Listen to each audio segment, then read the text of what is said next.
আর এ বৈষয়িক জীবন এ তো নিছক কিছু খেল তামাশা ছাড়া আর কিছুই নয়। মূলত পরকালের বাড়িঘরই তাদের জন্য উৎকৃষ্ট যারা আল্লাহ তাআলাকে ভয় করে। তোমরা কি মোটেই অনুধাবন করো না? এ পার্থিব জীবন তো অর্থহীন কতিপয় খেল তামাশা ছাড়া আসলেই আর কিছু নয়। আখিরাতের জীবনই হচ্ছে সত্যিকারের জীবন।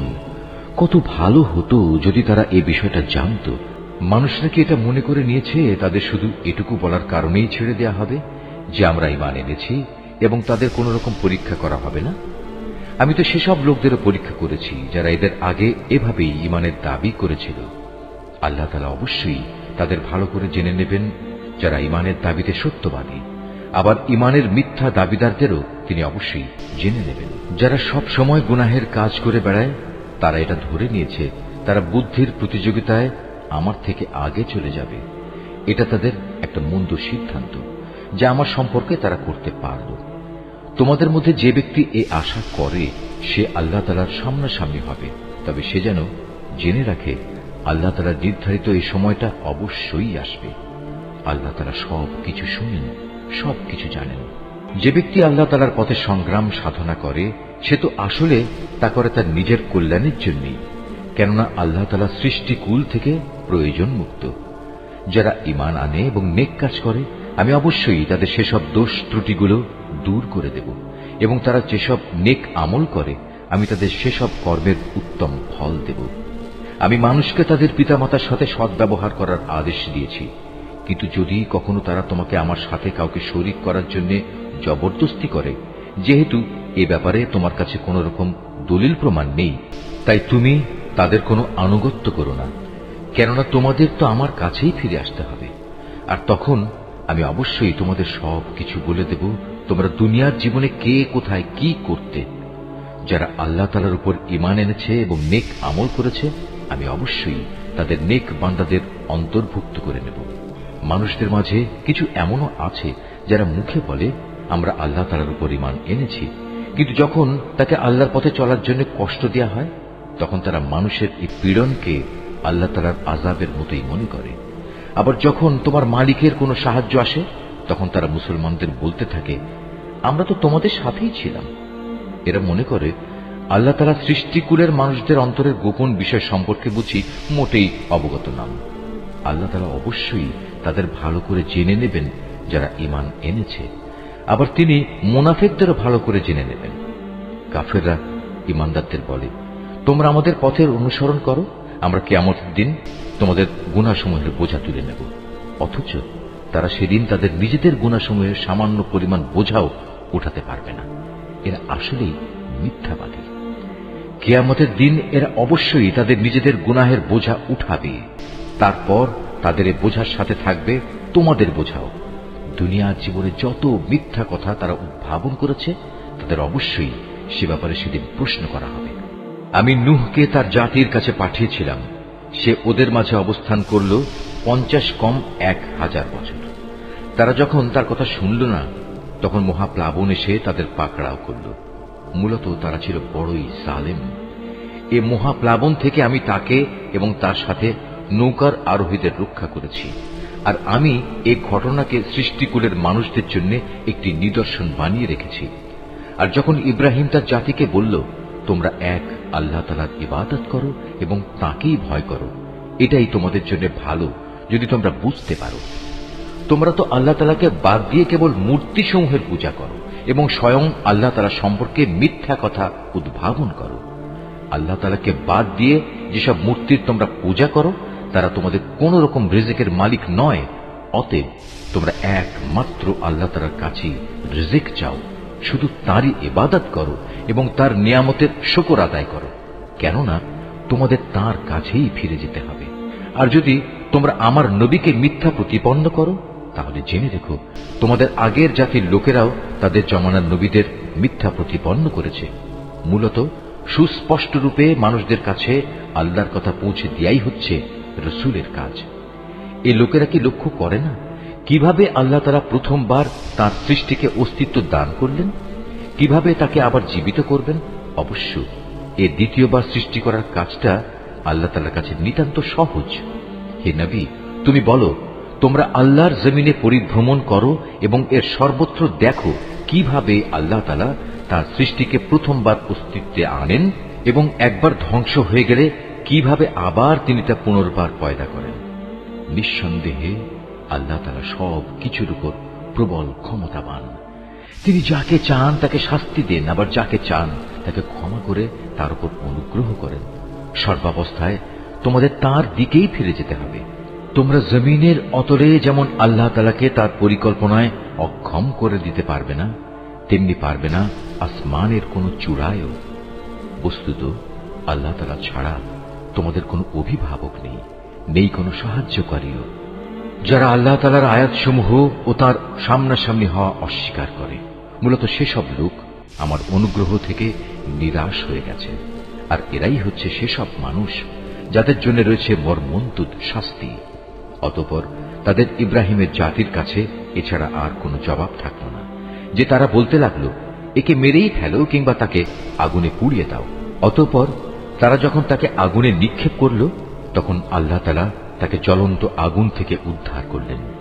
অবশ্যই মুমিন জাতির জন্য এ ঘটনার মাঝে আল্লাহ তাআলার কুদরতের অনেক নিদর্শন মজুদ রয়েছে। ইব্রাহিম বলল, হে আমার জাতির লোকেরা, তোমরা তোমাদের পার্থিব জীবনে একে অপরের প্রতি ভালোবাসা বৃদ্ধির খাতিরে আল্লাহ তাআলাকে বাদ দিয়ে নিজেদের হাতে গড়া মূর্তিগুলোকে নিজেদের মাবুদ ধরে নিয়েছ। অথচ কিয়ামতের দিন তোমাদের এই ভালোবাসার একজন ব্যক্তি আরেকজনকে চিনতেও অস্বীকার করবে। তারা তখন একজন আরেকজনকে অভিশাপ দিতে থাকবে। পরিশেষে তোমাদের সবার চূড়ান্ত ঠিকানা হবে জাহান্নাম, আর সেদিন কেউই তোমাদের কোন রকম সাহায্য করবে না। অতঃপর লূত তার উপর ঈমান আনল। ইব্রাহিম বলল, আমি এবার আমার মালিকের বলে দেয়া স্থানের দিকে হিজরত করছি। অবশ্যই তিনি মহাপরাক্রমশালী ও বিজ্ঞ কুশলী। অতঃপর আমি তাকে ছেলে হিসেবে ইসহাক ও নাতি হিসেবে ইয়াকুব দান করলাম। তার বংশধারায় আমি নবুয়ত ও কিতাব নাজিলের ধারা অব্যাহত রাখলাম। নবুয়ত দ্বারা আমি দুনিয়াতেও তাকে পুরস্কৃত করলাম, আর আখিরাতে সে অবশ্যই আমার নেক বান্দাদের দলে শামিল হবে। আর আমি লূতকে তার লোকদের কাছে পাঠিয়েছিলাম, যখন সে তার জাতিকে বলল, তোমরা এমন এক অশ্লীল কাজ নিয়ে এসেছ যা ইতিপূর্বে সৃষ্টিকুলের কোন মানুষই করেনি। তোমাদের এ কি হল? তোমরা কি তোমাদের কামনা বাসনার জন্য মহিলাদের বাদ দিয়ে পুরুষদের কাছে হাজির হচ্ছ? এবং এ উদ্দেশ্যে আল্লাহ তাআলার নির্ধারিত পথ তোমরা প্রকারান্তরে কেটে দিচ্ছ, এবং তোমরা তোমাদের ভরা মজলিসে এ অশ্লীল কাজে লিপ্ত হচ্ছ। তাদের লূতের জাতির মানুষের কাছেও এছাড়া আর কিছুই বলার ছিল না, যে তারা বলল, হ্যাঁ যাও নিয়ে এসো আমাদের উপর আল্লাহর আযাব, যদি তুমি তোমার আযাবের ওয়াদায় সত্যবাদী হও। এ কথা শুনে সে আল্লাহর দরবারে ফরিয়াদ করে বলল, হে আমার মালিক, এই ফাসাদি জাতির মোকাবেলায় তুমি আমায় সাহায্য করো। অতঃপর যখন আমার পাঠানো ফেরেশতারা একটা সুখবর নিয়ে ইব্রাহিমের কাছে এলো, তখন তারা বলল, আমরা লূতের এ জনপদের অধিবাসীদের ধ্বংস করব, কেননা তার অধিবাসীরা বড় জালেম। এ কথা শুনে সে বলল, তা কি করে সম্ভব? সেখানে তো নবী লূতও রয়েছে। তারা বলল, আমরা ভালো করে জানি সেখানে কে কে আছে। আমরা লূত এবং তার পরিবারের লোকজনদের অবশ্যই রক্ষা করব, তবে তার স্ত্রীকে নয়। সে আযাবে পড়ে থাকা লোকদের দলে শামিল হবে। তারপর যখন সত্যি আমার পাঠানো ফেরেশতারা লূতের কাছে এলো, তখন তাদের এই আশাটায় লূত খুবই বিষণ্ণ মনা হল। এদের সম্মান রক্ষা করতে পারবে না কারণে তার মন ভেঙে গেল। ওরা এটা দেখে বলল, হে লূত, তুমি ভয় পেও না, তুমি দুশ্চিন্তাগ্রস্তও হয়েও না। আমরা তুমি এবং তোমার পরিবার পরিজনদের রক্ষা করব, তবে তোমার স্ত্রীকে নয়। সে তো আযাবে পড়ে থাকা ব্যক্তিদেরই একজন। আমরা অচিরে এ জনপদের বাকি অধিবাসীদের উপর আসমান থেকে এক ভীতিকর আযাব নাজিল করব, কেননা এরা ছিল ভীষণ গুনাহগার জাতি। একদিন সত্যি সত্যি আমি জনপদকে উল্টে দিয়েছি, এবং তখন থেকে আমি এটিকে জ্ঞানবান সম্প্রদায়ের জন্য একটি সুস্পষ্ট নিদর্শন করে রেখে দিয়েছি। আমি মাদিয়ানের কাছে তাদের ভাই শোয়াবকে পাঠিয়েছি। তখন সে তাদের বলল, হে আমার জাতি, তোমরা এক আল্লাহ তাআলার ইবাদত করো এবং পরকাল দিবসের পুরস্কারের আশা করো। আল্লাহর জমিনে তোমরা বিপর্যয় সৃষ্টি করো না। কিন্তু তারা তাকে মিথ্যা সাব্যস্ত করল। অতঃপর প্রচন্ড ভূমিকম্প তাদের পাকড়াও করল, ফলে তারা নিজ নিজ ঘরেই উপুড় হয়ে পড়ে থাকল। আদ এবং সামুদকেও আমি ধ্বংস করেছিলাম। তাদের ধ্বংসপ্রাপ্ত বসতি থেকেই তো তোমাদের কাছে আযাবের সত্যতা প্রমাণিত হয়ে গেছে। শয়তান তাদের কাজ তাদের সামনে শোভন করে রেখেছিল এবং এই কৌশলে সে তাদের সঠিক রাস্তা থেকে ফিরিয়ে রেখেছিল, অথচ তারা তাদের অন্য সব ব্যাপারে ছিল দারুণ বিচক্ষণ। কারুন, ফেরাউন এবং হামানকেও আমি ধ্বংস করেছি। মুসা তাদের কাছে আমার সুস্পষ্ট আয়াত নিয়ে এসেছিল, কিন্তু তারা তাকে মানার বদলে জমিনে বড় বেশি অহংকার করেছিল, অথচ তারা কোনো অবস্থায় আমার আযাব থেকে পালিয়ে আগে চলে যেতে পারল না। অতঃপর এদের সবাইকেই আমি তাদের নিজ নিজ গুনাহের কারণে পাকড়াও করেছি।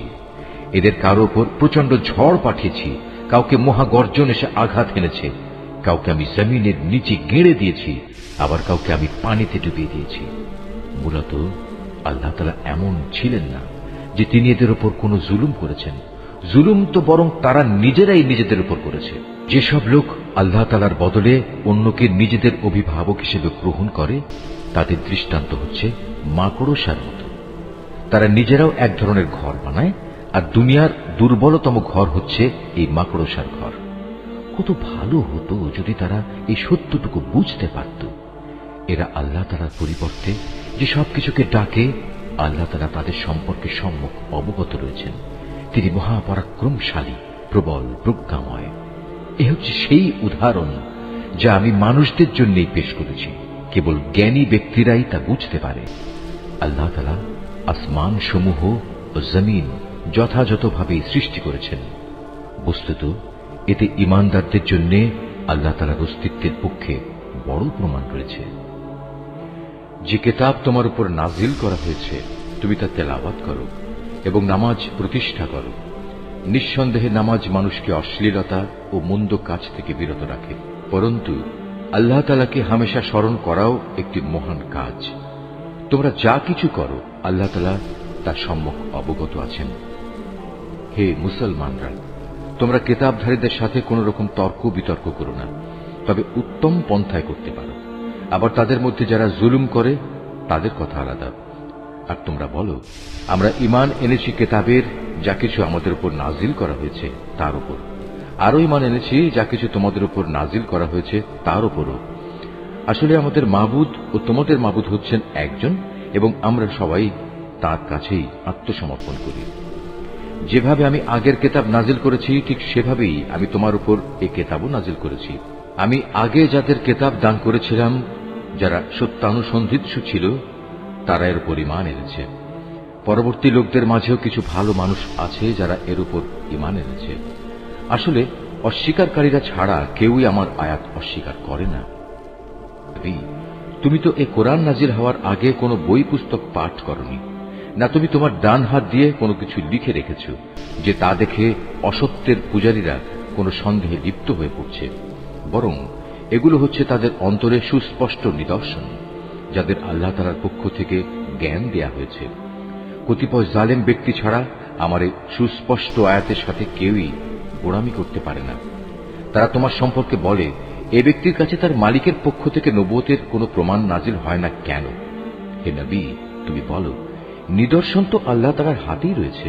আমি তো হচ্ছি আযাবের একজন সুস্পষ্ট সতর্ককারী মাত্র। হে নবী, এদের জন্য এটাই কি যথেষ্ট নয় যে স্বয়ং আমি তোমার উপর কিতাব নাজিল করেছি যা তাদের কাছে তেলাওয়াত করা হচ্ছে? অবশ্যই ঈমানদার সম্প্রদায়ের জন্য এতে আল্লাহ তাআলার অনুগ্রহ ও নসিহত রয়েছে। হে নবী, তুমি বলো, আমার ও তোমাদের মধ্যে সাক্ষী হিসেবে আল্লাহ তাআলাই যথেষ্ট। কেননা আসমান সমূহ ও জমিনে যা আছে তার সবকিছু তিনি জানেন। যারা বাতিলের উপর ঈমান আনে এবং আল্লাহ তাআলাকে অস্বীকার করে, তারাই হচ্ছে মারাত্মক ক্ষতিগ্রস্ত। হে নবী, এরা তোমার কাছে আযাব ত্বরান্বিত করার কথা বলে। যদি আল্লাহ তাআলার কাছে এদের শাস্তি দেওয়ার জন্য একটি দিনক্ষণ সুনির্দিষ্ট না থাকত, তাহলে কবেই না তাদের উপর আযাব এসে যেত। অবশ্যই এদের উপর আকস্মিকভাবে আযাব আসবে এবং তারা জানতেও পারবে না। তোমার কাছে এরা আযাব ত্বরান্বিত করার কথা বলে, অথচ জাহান্নাম তো কাফেরদের পরিবেষ্টন করেই নেবে। যেদিন আযাব তাদের গ্রাস করবে, তাদের ওপর থেকে, তাদের পায়ের নিচ থেকে তাদের গ্রাস করবে। আল্লাহ তাআলা তখন বলবেন, দুনিয়ায় তোমরা যা কিছু করতে এখন তার মজা উপভোগ করো। হে আমার বান্দারা, যারা আমার উপর ঈমান এনেছ, আমার জমিন অনেক প্রশস্ত, সুতরাং তোমরা একমাত্র আমার ইবাদত করো। প্রতিটি জীবকেই মরণের স্বাদ গ্রহণ করতে হবে, এরপর তোমাদের সবাইকে আমার কাছেই ফিরে আসতে হবে। যারা আমার উপর ঈমান আনবে এবং নেক কাজ করবে, আমি তাদের জন্য জান্নাতে সুরম্য কোঠা তৈরি করব, যার পাদদেশ দিয়ে ঝর্ণাধারা প্রবহমান থাকবে। সেখানে তারা চিরস্থায়ী হবে। কত উত্তম পুরস্কার এ নেককার মানুষগুলোর জন্য। নেককার মানুষ হচ্ছে তারা যারা ধৈর্য ধারণ করেছে এবং সর্বাবস্থায় নিজেদের মালিকের উপরই নির্ভর করেছে। কত ধরনের বিচরণশীল জীব এ দুনিয়ায় রয়েছে, যারা কেউই নিজেদের রিজিক নিজেরা কাঁধে বহন করে বেড়ায় না। আল্লাহ তাআলাই তাদের এবং তোমাদের নিত্যদিনের রিজিক সরবরাহ করেন। তিনি সব কিছু শোনেন এবং সব কিছু জানেন। হে নবী, তুমি যদি তাদের জিজ্ঞেস করো, আসমান সমূহ ও জমিন কে পয়দা করেছে, সূর্য ও চন্দ্রকে কে কাজে লাগিয়ে রেখেছে, তারা অবশ্যই বলবে একমাত্র আল্লাহ তাআলা। কিন্তু তারপরেও এরা কোথায় কোথায় ঠোকর খাচ্ছে। বস্তুত আল্লাহ তাআলা তার বান্দাদের মাঝে যাকে চান তার রিজিক প্রশস্ত করে দেন, আবার যাকে চান তার জন্য তা কমিয়ে দেন। অবশ্যই আল্লাহ তাআলা সবকিছুর ব্যাপারে সম্যক অবগত আছেন। হে নবী, যদি তুমি তাদের জিজ্ঞেস করো, আসমান থেকে কে পানি বর্ষণ করেছে, অতঃপর কে জমিন একবার মরে যাওয়ার পর সে পানি দ্বারা তাতে জীবন সঞ্চার করেছে, অবশ্যই এরা বলবে আল্লাহ তাআলাই। তুমি বলো, যাবতীয় তারিফ একমাত্র আল্লাহ তাআলার জন্য, কিন্তু ওদের অধিকাংশ মানুষই তা অনুধাবন করে না। এ পার্থিব জীবন তো অর্থহীন কতিপয় খেল তামাশা ছাড়া আসলেই আর কিছু নয়। আখিরাতের জীবনই হচ্ছে সত্যিকারের জীবন। কত ভালো হতো যদি তারা এই বিষয়টা জানত। যখন এরা জলযানে আরোহণ করে বিপর্যয়ের সম্মুখীন হয়, তখন তারা একান্ত নিষ্ঠার সাথে আল্লাহ তাআলাকেই ডাকে।